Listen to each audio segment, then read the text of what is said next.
So begann eine besondere Projektreise der Desvos nach Afrika. Im Nu flogen wir auf 11.000 Meter Höhe und mit über 800 Stundenkilometer zuerst einmal nach Uganda. Dass dieser erste Tag der Reise lang werden sollte, wussten wir. Doch er kam nach mehreren Bechern Kaffee irgendwann doch zum Ende. Über Nacht mussten wir uns von Winterjacken auf kurze Hosen einstellen.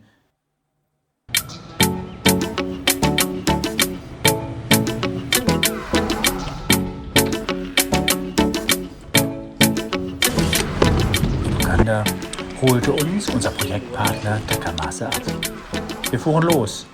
Nur noch ein paar Stunden trennten uns von unserem ersten Ziel. So we cannot solve all the problems. What we do is to look at the highest priorities, and then we go for those. But we are dealing with a lot of needs.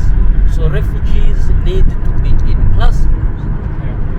If we can build the shelters which are cheaper, it means we will build many to enable more children to stay in class than building one, which is expensive, to only bring like 50 children to school.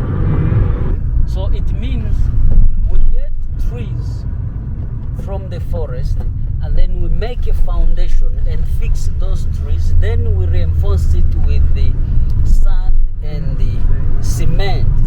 So the wall will become stronger, but we will not use bricks.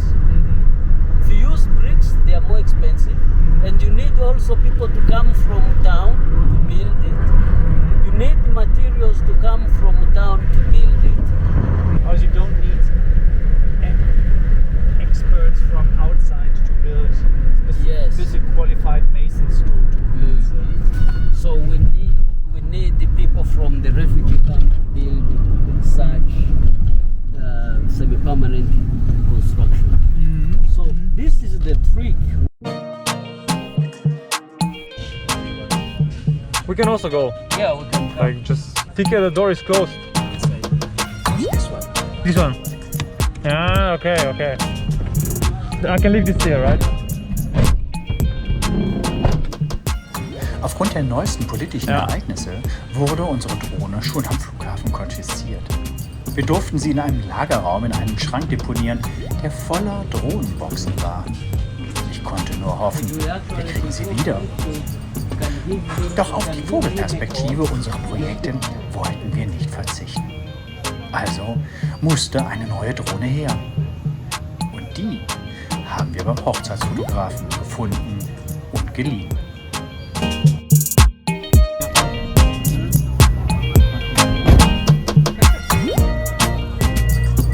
Soweit, so gut. Wir saßen unbesorgt und im Hinblick auf die spannenden Treffen, die uns bevorstanden, aufgeregt wieder im Auto. Das ist übrigens Kampala. Allein vom Betrachten des Verkehrs konnte man nicht feststellen, wer wann Vorfahrt hat. Hupen ist hier gesetzt. Tempolimit nicht im Wörterbuch. Auf einem Motorrad können bis zu 5 Personen fahren. Und außerdem herrscht in Uganda Linksverkehr.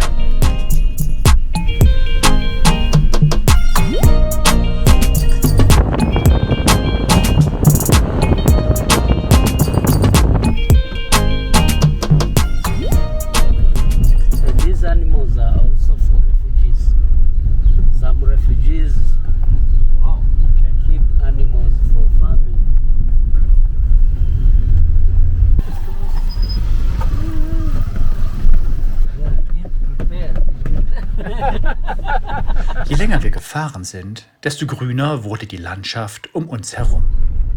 Das Gewusel in Kampala ließen wir hinter uns und fuhren nun durch tropischen Wald. Die Verkehrsbedingungen waren allerdings nicht gerade die besten.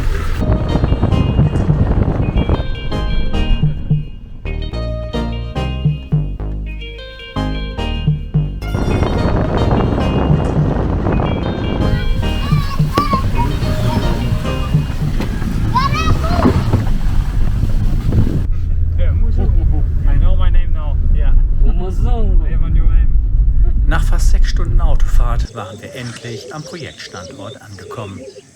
Wir befanden uns in der Flüchtlingssiedlung Chiangwali im Westen Ugandas. Das Youth Center sollte unsere Bleibe für die nächsten 3 Tage werden. The refugee camp in the whole of the camp, you are taken that side, but now, it's no longer serious. It's like COVID has reduced, at least as of now. Yeah, so, but yeah, it is still taken out of, we are only in control.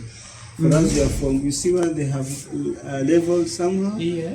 From there to this side, that's where we own as Yota. Okay. Yeah, so all the trainings are taking place from this building. Okay. Yeah. And this one is working as an office. The office. So the